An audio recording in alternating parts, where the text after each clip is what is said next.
So far, we've been working on 5 irregular verbs, and those ones would be hacer, ver, ir, decir, and dar.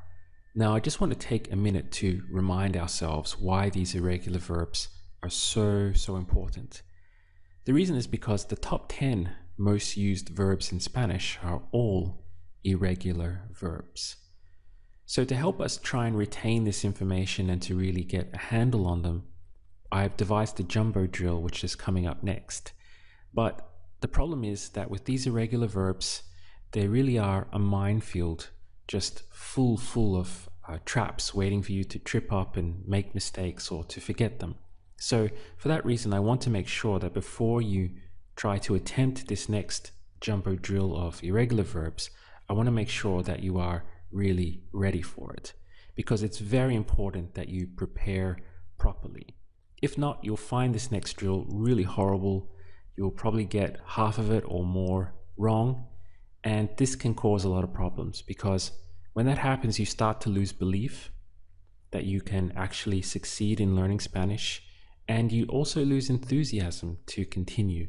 And that combination of things, losing belief and losing enthusiasm, is extremely dangerous. It's why people fail at Spanish. They arrive to these points and it's like a fail point. Irregular verbs are a definite fail point in Spanish. It's where you're most likely to lose belief and enthusiasm for actually learning the language. So it's very important that we prepare properly so that this doesn't become a problem for us and our journey learning Spanish.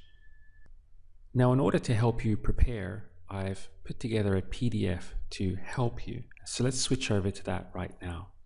What we have here is the PDF, which you should download and open, and also print off would be great.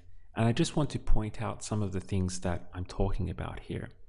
The first thing that I would like you to notice is that this line past here tends to be the easier one because it forms much more of a pattern. For example, in the verb hacer, in the line past, we can see hacía as the key. So once you have that, all the rest is easy. Hacía, hacías, hacía, hacíamos, hacían. It's all hacía. And if you go down through each verb in the line past, you'll see that kind of easy pattern repeating itself. For example, here in dar, we have daba, dabas, daba, dabamos, and daban. So it fits together. Now, the dot past is the tricky one.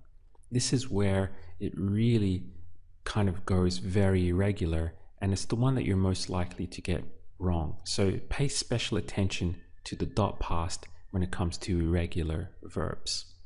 The other thing that we have to be careful of is tiny little differences.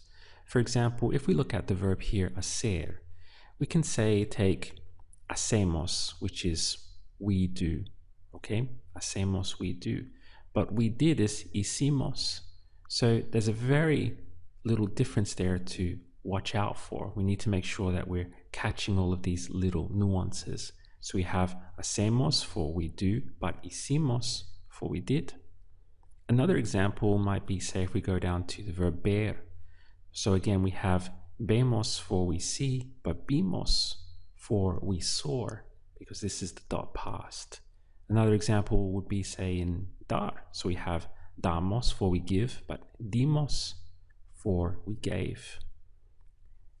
These verbs here, decir and dar, are particularly tricky and easy to get confused because they're actually extremely close in some of the pronunciations. Let's take a look at, say, we said. That would be dijeron. But look at they gave, dieron. See how close that is? We have dijeron for they said and dieron for they gave.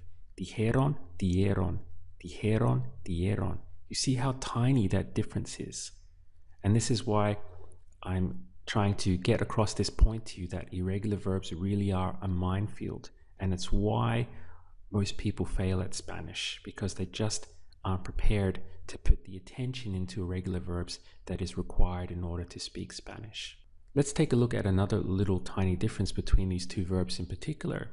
We have dijimos for we said and dimos for we gave. So again, a little difference. Dijimos, dimos. Dijeron, dieron. This is what we need to really pay special attention to. So the advice at the end of all of this is to print off this PDF that I've prepared for you and to go up and down conjugating each one, not looking at the sheet. Try to close your eyes and just conjugate. Say, for example, we have hacer, so you try to do it in the present tense and then in the past and the line past. The future we don't have to worry about so much because we're always using the handle to go. So we pretty much have that one covered. The thing is just to try and make sure that you are able to conjugate each one of these in the 4 angles that we have, present, future, and the past tenses, before you go on to the jumbo drill, because that will then give you some chance of actually making progress with the jumbo drill rather than just getting everything wrong. Finally, you're probably going to find yourself pausing a lot to think in this drill, and that's completely normal. And you might start to think, well, how will I ever, speak fluently if I'm having to pause for so long to think of all of these little things? Well, it will happen. It's just that initially your brain has to really search hard to find these verbs.